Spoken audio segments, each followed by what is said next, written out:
I spent 15 years thinking that love meant not saying no, that family was about putting up with things, that being a good son meant always being available, always paying, always swallowing. Until the day my mother called asking for another $5,000, and I simply hung up.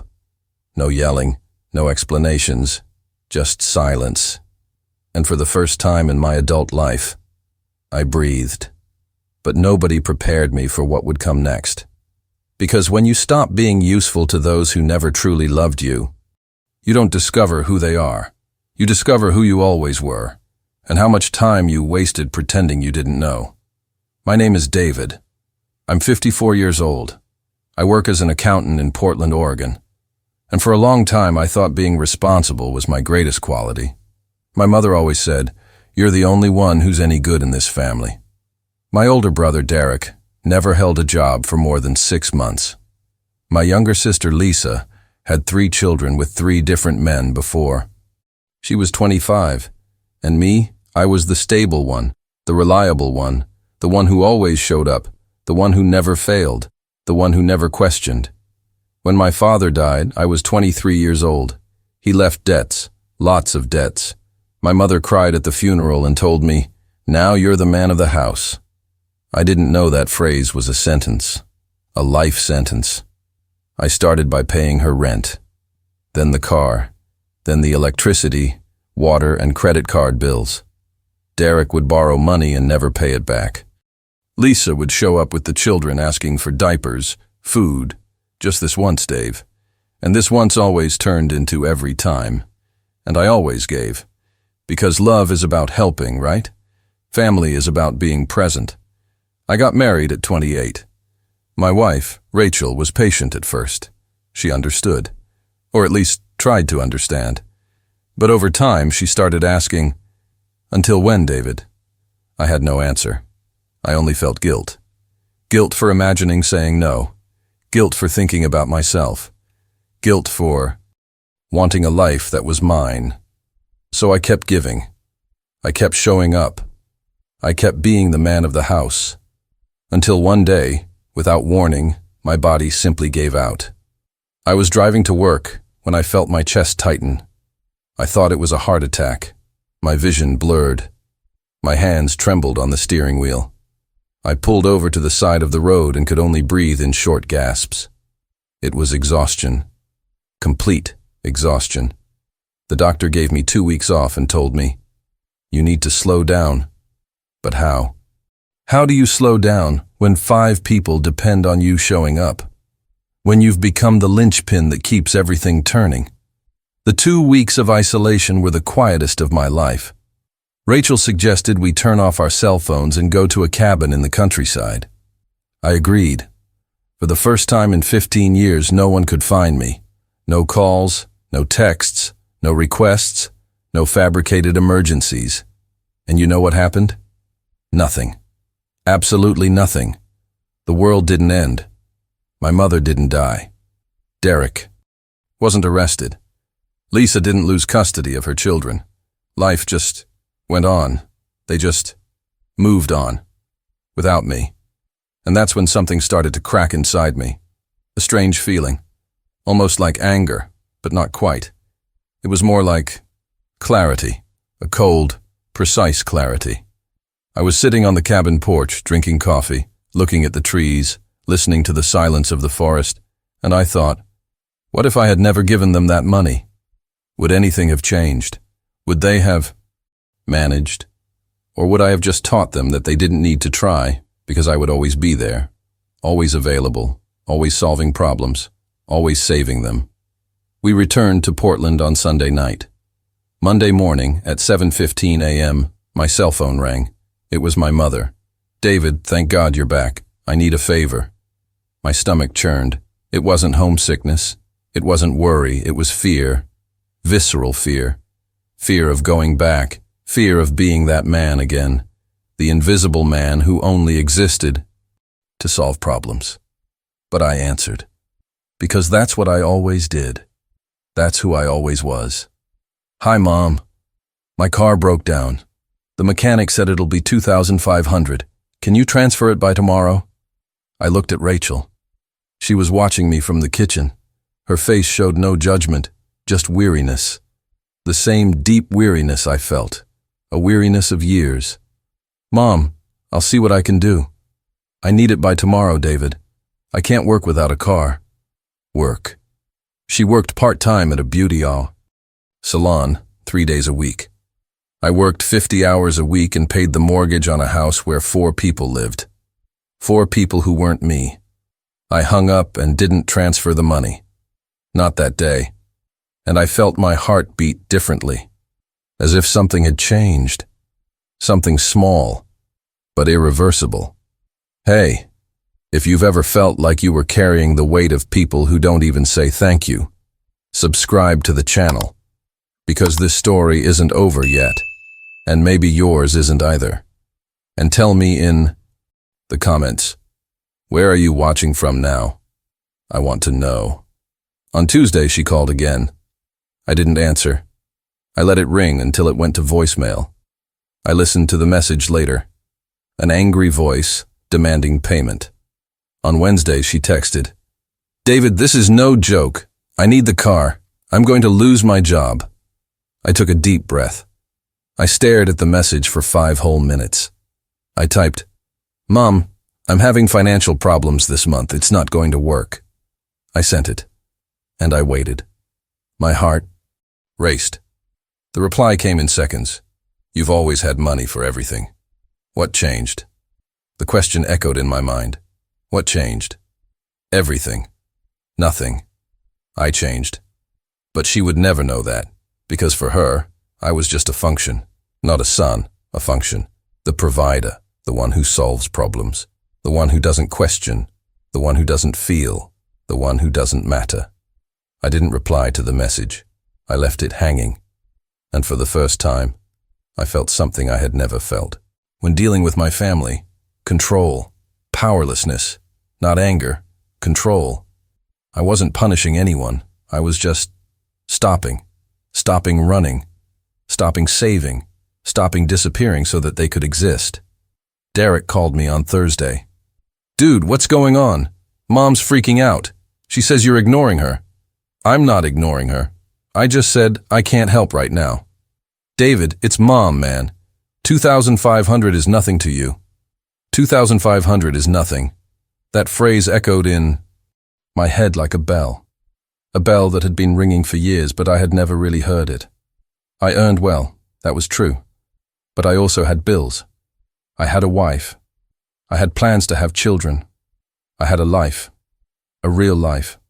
But for them, none of that mattered. Because what I wanted was never in the equation. It was never considered. It was never valid. "Derek, I need to go." "You've changed, man. I don't know what happened to you, but you've changed." He hung up, and I stared at my phone, expecting to feel guilty. That familiar guilt, that automatic guilt. But I only felt relief. A strange, new relief. Lisa didn't call. She never called. She just showed up, literally. Saturday morning at 9 a.m., she rang the doorbell. I was having coffee with Rachel. I opened the door. She was with her 3 children, all of them looking at me with those tired eyes. "Dave, I need to talk to you." Rachel got up and went to her room. She knew. Lisa came in uninvited and sat on the sofa. "I heard you're letting your mother down." "I'm not letting anyone down, Lisa. I just said I can't help right now." "But she needs the car for work." "And she has no one else? Just me?" Silence. A heavy, uncomfortable silence. For the first time, she had no answer. For the first time, logic broke down. "Dave, you've always helped. Why is it different now?" Her voice had something I'd never heard before. Genuine confusion, as if she really didn't understand. "Because I'm tired. Because I woke up. Because I realized that nothing I do is enough. It never was. It never will be. But I didn't say that. I simply said, "Lisa, I have limits too." She looked at me as if I'd spoken in another language, as if I'd spoken Mandarin.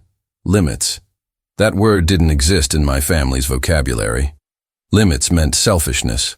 Limits meant abandonment. Limits meant betrayal. Limits meant the enemy.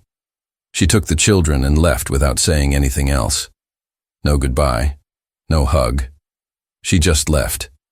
I closed the door and stood there, waiting for the weight of guilt to fall on me as it always did. But it didn't. Only silence came. A clean silence. A silence that didn't hurt. Rachel appeared in the room. "Are you okay?" "I don't know." And it was true. I really didn't know. "You did the right thing." "It doesn't seem like it." "It never seems like it at first, but it will. In time, it will." She was right. In the following days, nobody called me. No texts, no requests, no emergencies. I kept working. I kept living. And it was strange. Too strange. Because for the first time in 15 years, I wasn't solving anyone's crisis. I was just existing. Just being David. Not the savior, not the provider. Just David. 2 weeks later, my mother got the money. I don't know how. I didn't ask. I didn't want to know. She sent a message. "I managed to fix the car. Without your help." The tone was clear. It was punishment. It was guilt. It was a calculated attempt to make me feel small, to put me in my place. But I only felt nothing, a neutral emptiness, neither satisfaction nor sadness, nothing. I replied, "That's great, Mom. I'm glad it worked out." And it was sincere. I was truly happy. Not because she managed without me, but because she managed. Period. Because it proved something. She could. She always could. She didn't answer, and I didn't insist. I didn't demand an answer. I didn't force a dialogue. Months passed. I continued without giving money, without solving problems, without being available 24 hours a day, without being the automatic solution. And you know what happened? They managed. Derek got a job. I don't know where, but he did. Lisa got a spot in a government assistance program. My mother continued working. Everyone survived. Without me. And that should have made me feel useless. It should have destroyed me. But it made me feel free. Truly free. Rachel got pregnant. When I told my mother, she said, "I hope you can handle it." It wasn't congratulations. It wasn't a celebration. It wasn't joy. It was poison disguised as concern. Old, familiar poison. I hung up and blocked her number for 3 days. Just to breathe. Just to avoid hearing. Just to exist in peace. When I unblocked her, there were 11 messages. All from her. None about the baby. None about my life. All about how cruel I was being. About how I had changed. About how I was no longer the son she raised. Cruel.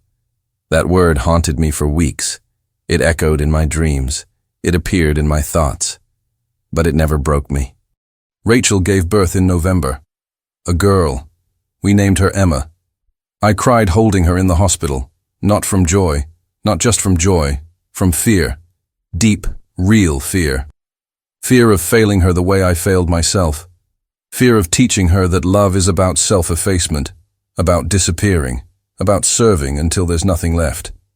But I also cried from hope, trembling hope in my hands, because now I had a real reason to maintain boundaries. It wasn't about me anymore. It was about her, about protecting her from becoming what I was. My mother showed up at the hospital, unannounced, without calling first. She entered the room as if she owned the place and went straight to the crib. She's beautiful. I didn't answer.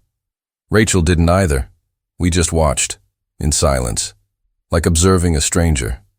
She stayed for 10 minutes. She didn't ask how the birth went. She didn't ask if we needed anything. She didn't ask how I was. She just looked at Emma, took a picture, without asking permission, and left. No hug, no kiss, no connection. In the car, she texted, "I hope you're a better father than your son." I blocked the number again, this time for 6 months, and I didn't feel guilty. I felt protected. Derek called once. He asked for $3,000. He said he had a business opportunity, a unique opportunity, unrepeatable. I said no, simple as that. No. He hung up, never called again, never asked again. Lisa texted at Christmas asking for gifts for the children. I bought them. I delivered them personally. I rang the doorbell, left the bags at the door, and left. She took them without thanking me, without opening the door. I left without expecting a hug, without expecting recognition, because I already knew it wouldn't come. And that's when I realized I wasn't cutting ties. I was showing them who they always were. And the less I gave, the clearer the truth became. They never loved me. They loved what I did for them, what I represented, what I solved. And when I stopped doing that, the love evaporated. Because it was never love. It was convenience. It was dependence. It was use. It was a transaction. And the worst part? I allowed it. For 15 years, I allowed it. I taught it. I validated it. I sustained this system. Emma turned 1. We had a small party. Just our friends. People who truly cared.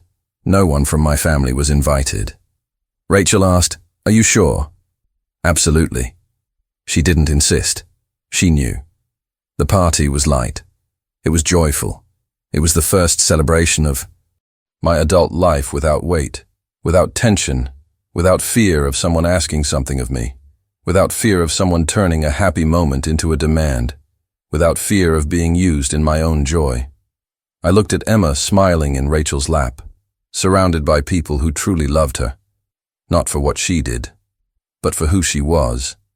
And I thought, she will never know this weight. Never. On Emma's 2nd birthday, my mother called me. I answered by mistake. I thought it was another number. I thought it was work. "David." Her voice froze me. "Hi, Mom. Are you going to keep me away from my granddaughter forever?" Her voice trembled. It was anger disguised as pain. It was manipulation disguised as vulnerability. I knew it well, very well. I knew every tone, every calculated pause. "You were never away, Mom. You distanced yourself." I distanced myself? You disappeared. You turned your back on the family. You abandoned everyone. Family. That word no longer meant anything to me. Not the way she used it. Not anymore. "Mom, I didn't turn my back on you. I just stopped carrying everyone on my shoulders. I stopped being solely responsible for everyone's well-being." "So that's how it is? Now that you have your own life, we're no longer useful? We become trash?" It's not about serving. It never was. It's about balance, about reciprocity, about respect. Then what is it about, David? Explain it to me. Because I don't understand. I really don't understand. And it was true. She really didn't understand. Because to understand, she would have to admit that she used him, that she manipulated him, that she turned love into debt, that she turned her son into a tool. And she would never do that. She would never look inside herself. She would never take responsibility. "Mom, I need to go. You've changed. I don't know who you are anymore. You're not my son anymore. Neither do I, Mom. But I'm learning. Learning who I am when I'm not trying to save anyone." I hung up. And this time, I didn't block her. I just left it alone. Left it in limbo. Because blocking was still giving attention. And I didn't want to give anything anymore. 3 years have passed. Emma has grown up. I have grown up. Rachel and I bought a bigger house, far from Portland, in a smaller, quieter town in rural Oregon, Ashland, a place of theater, wineries, and silence. Lots of silence. Good silence. I changed jobs. I earned less, but I worked less. I lived more.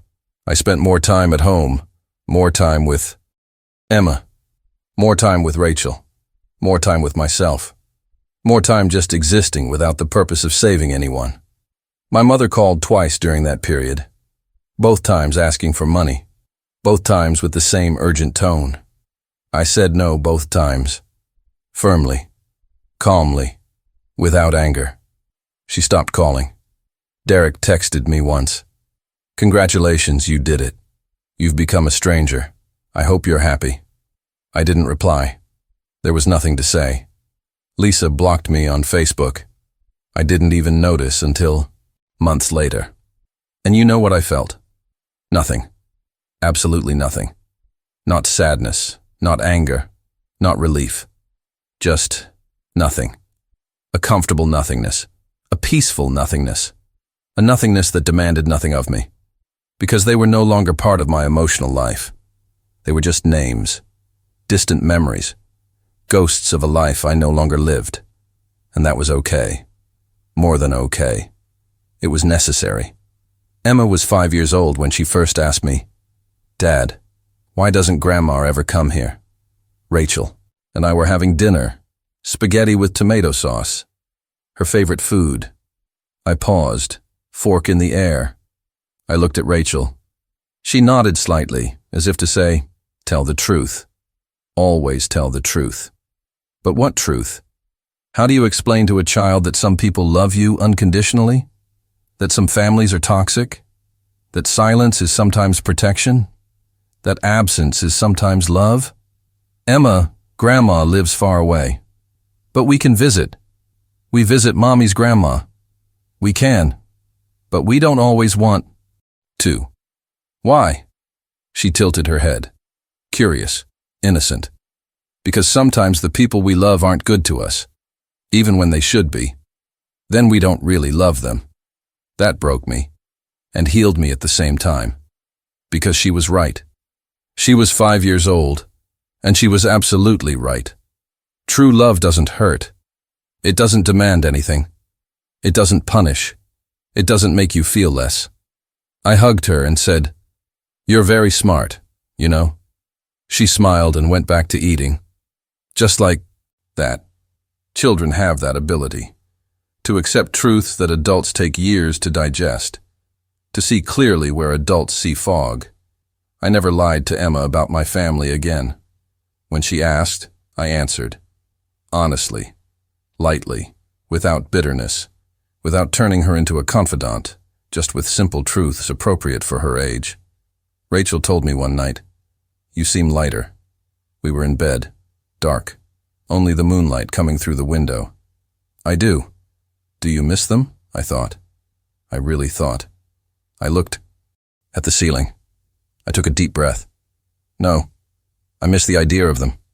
The family I wanted them to be. The fantasy. The dream. But them? The real people? No. She kissed my forehead. She held my hand. You did the right thing. I know. Now I know. It took a while, but I know. But it wasn't always easy. There were nights I woke up thinking, what if I had tried harder? What if I had been more patient, clearer, more present, more available? Would anything have changed? Would they have changed? Would I have been able to save what never existed? But I always came to the same conclusion. No. Because the problem was never me. It was the role I accepted. The role of savior, of provider, of living solution, of walking bank. And when I stepped out of that role, nothing remained. Because I had nothing but the role. There never was. And that hurts. It hurts to realize you weren't loved. You were used. It hurts to know you were functional, not essential. But it also liberates. Because when you accept that, you stop trying to fix something that was never yours to fix. You stop bleeding for someone who never saw you bleeding. On my 45th birthday, I was on the balcony with Rachel. Emma was asleep. The sky was full of stars. We were drinking cheap wine and looking at the stars. Just looking, without speaking. Just being present. Are you happy? She asked. I didn't answer right away. Happiness for me has always been an abstract concept. Something other people had. Something I saw from, afar. But at that moment, looking at the sky, feeling the night chill, listening to the silence, feeling her hand in mine, I realized, I am. For the first time, I am. And it was true. Complete truth. Rachel smiled. That smile that made me marry her. It took a while. It took a long time. We laughed. And we fell silent. A good silence.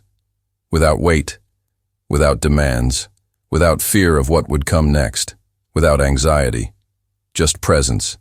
Just now. Just peace. I hadn't received calls from my family in 4 years. I hadn't received messages. I hadn't received demands. I hadn't received emergency calls, and I didn't miss them. I had built a new life, my own life, a life that made sense, a life where I mattered. But in July of that year, I received a call from an unknown number. I answered. It was a nurse, professional voice, distant. Mr. David Cooper. Yes.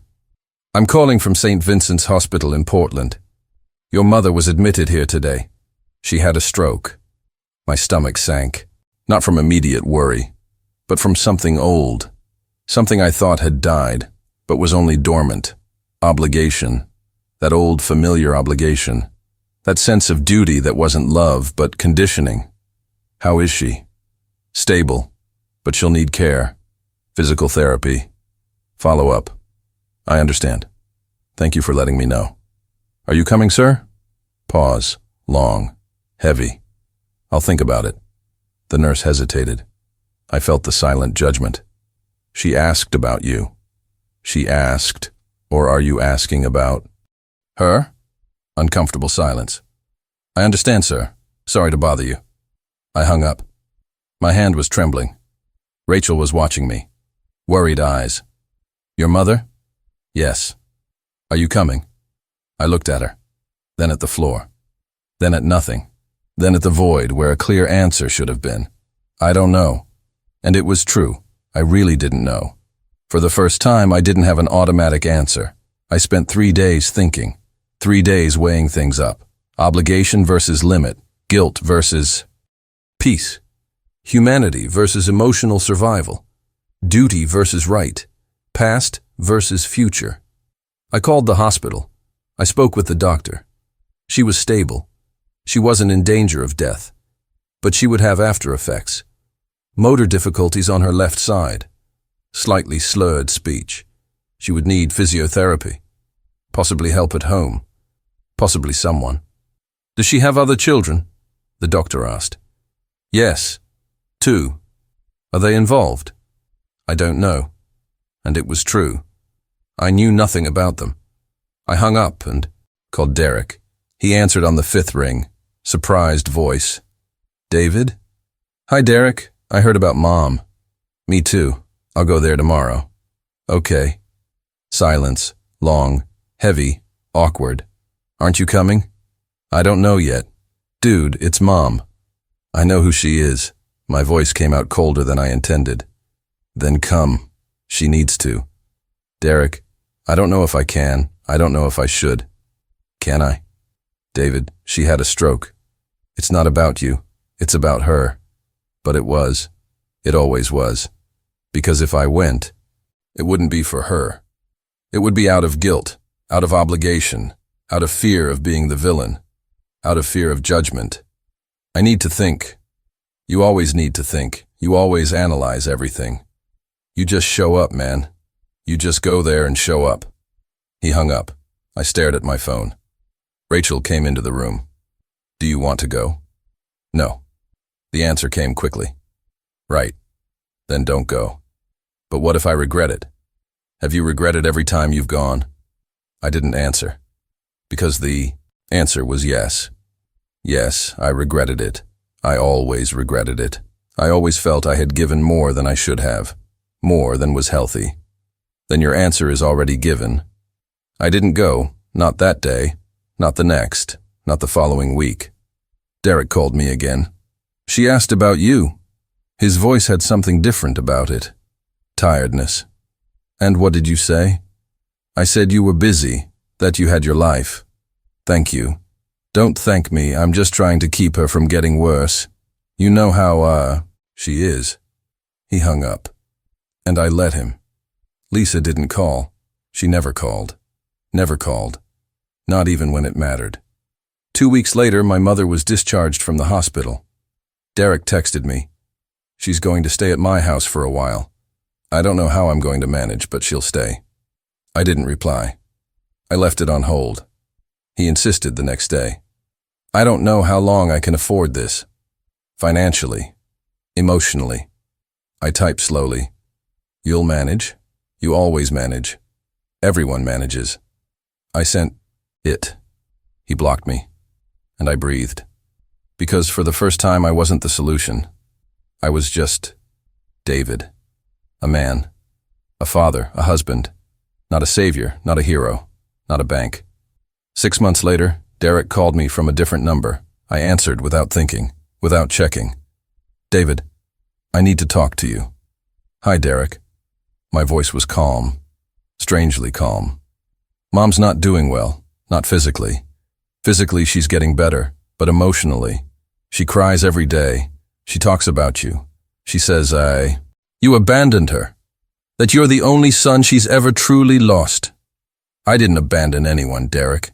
I just stopped being available 24/7. But you disappeared. You vanished completely.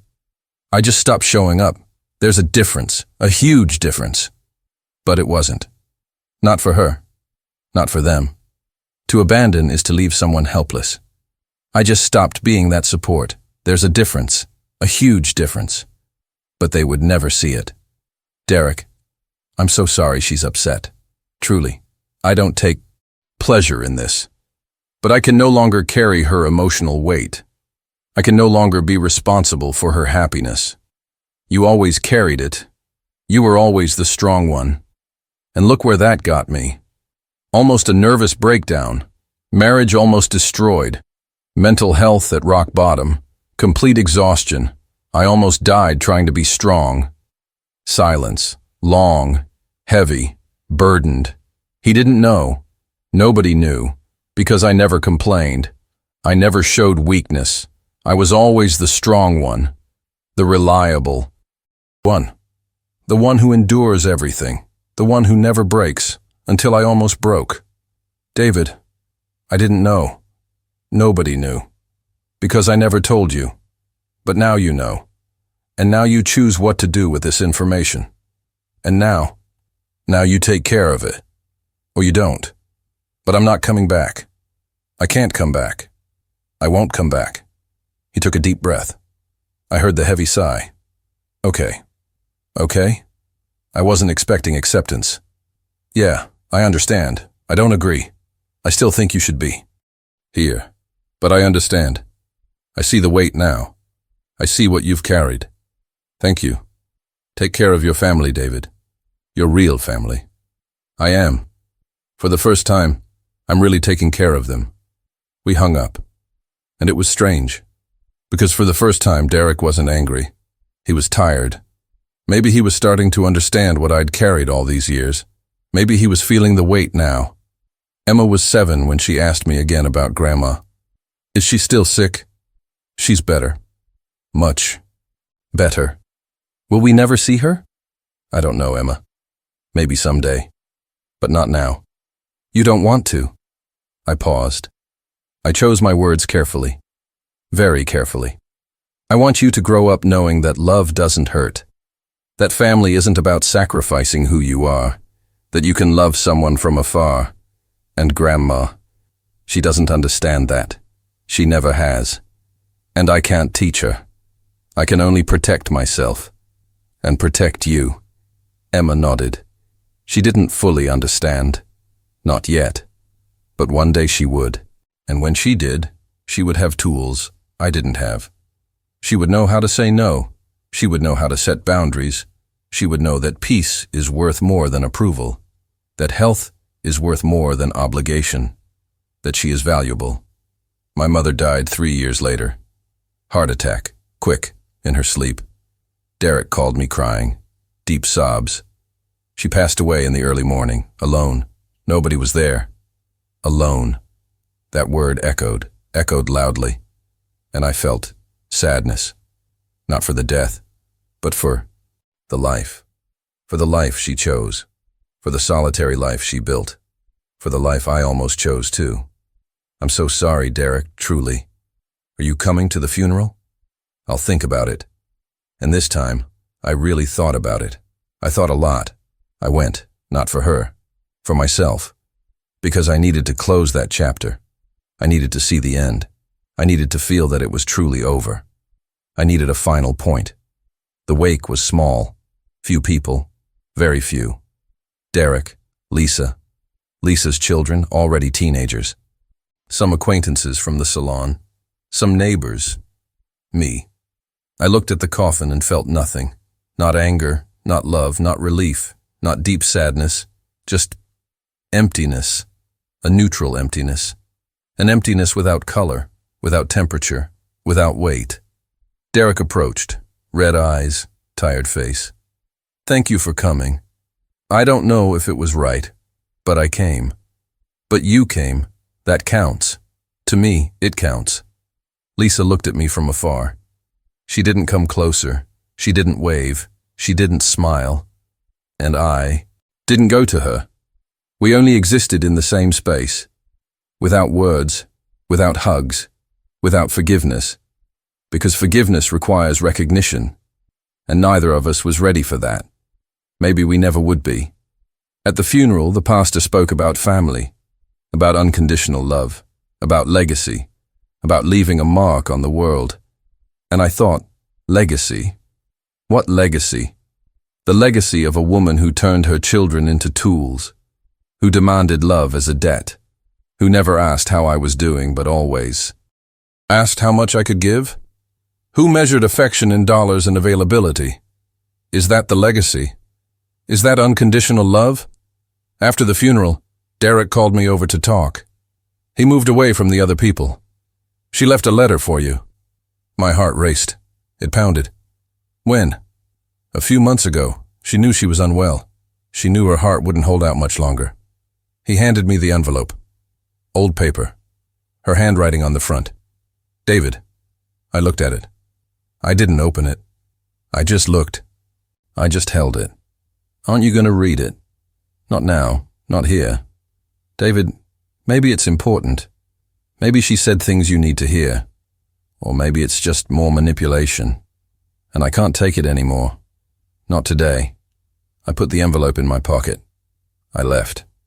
I drove 3 hours back to Ashland. Rachel was waiting for me at the door. Emma was asleep. How was it? It was. It just was. Are you okay? I am. Strangely okay. Better than I expected. She hugged me, tightly, strongly. And I cried. Not for my mother, but for the 23-year-old boy who thought saving everyone was his mission. I cried for him, for that scared boy, because he deserved it. He deserved to be seen, to be cared for, to be loved unconditionally. I opened the letter 3 months later, on a Sunday afternoon, alone, in the office. Emma and Rachel were in the park. I sat down. I took a deep breath, 3 times. I opened it. The handwriting was shaky, weak, but legible. David, I know you won't come to my funeral. That's okay. I understand. Or I don't understand. I don't know anymore. I've been confused for years. I only know that I lost you. And I don't know when. I don't know if it was something I did, or something I didn't do, or something I did too much of. But I lost you. She continued. You were always the best of us, the most responsible, the smartest, the most generous, the most everything. And I relied too much on that. I leaned too heavily on you. I placed all my weight on you. And when you left, when you walked away, I didn't know how to stand on my own. Because I never learned. You taught me that I didn't need to learn, that you would always be there. And now I know that was my fault, not yours. It was never yours. Tears fell, but not tears of pain, tears of closure, of relief, of release. I don't know if you'll forgive me.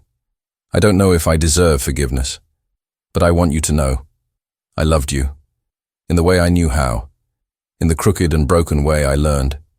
And I know it wasn't enough. It never was. It never would be. And I'm sorry. I'm truly sorry. From the bottom of my heart. Take care of your family, David. Your real family. The one you chose. The one that chose you back. The one that loves you for who you are, not for what you give. Mom, I folded the letter. I put it in the drawer. I locked it. And I left. I went to the park. I met Rachel and Emma. I sat on the swing next to my daughter. She smiled. That smile that lit up everything. "Hi, Dad." "Hi, love." Rachel looked at me. She knew my every expression. "Did you read it?" "I did."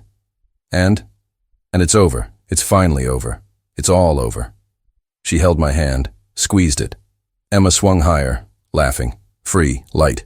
And I looked at the sky, blue, clear, cloudless, weightless, just sky.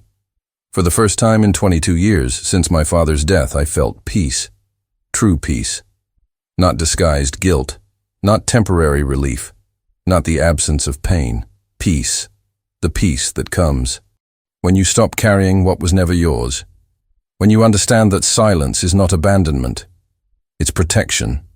It's care. That limits are not selfishness. It's survival. It's health. That justice doesn't need revenge. Only distance. Only clarity. Only you choosing yourself. And while Emma laughed on the swing, while Rachel smiled beside me, while the sun warmed my face, I thought, she will never know the weight I carried. Because I won't let her. I won't pass it on. I will teach her to love without losing herself, to give without emptying herself, to be family without negating herself, to be generous without being used. And that is my true legacy. Not money, not sacrifice, but freedom. The freedom to choose peace, even when the world calls you cruel, even when they judge you, even when they don't understand. Because in the end, justice isn't about winning. It's about stopping, about getting off the cross, about letting go of the weight. And peace isn't about applause. It's about breathing. It's about sleeping peacefully. It's about waking up without fear. And for the first time in my entire adult life, I was breathing. If this story touched you, if you've ever carried the weight of someone who never showed gratitude, leave a like below and subscribe to the channel, because I bring you real stories of real people who chose peace instead of approval. And look at the screen now. There's a video waiting for you. It's about something I haven't told you yet. Something that changed everything again. You won't want to miss it. Click now.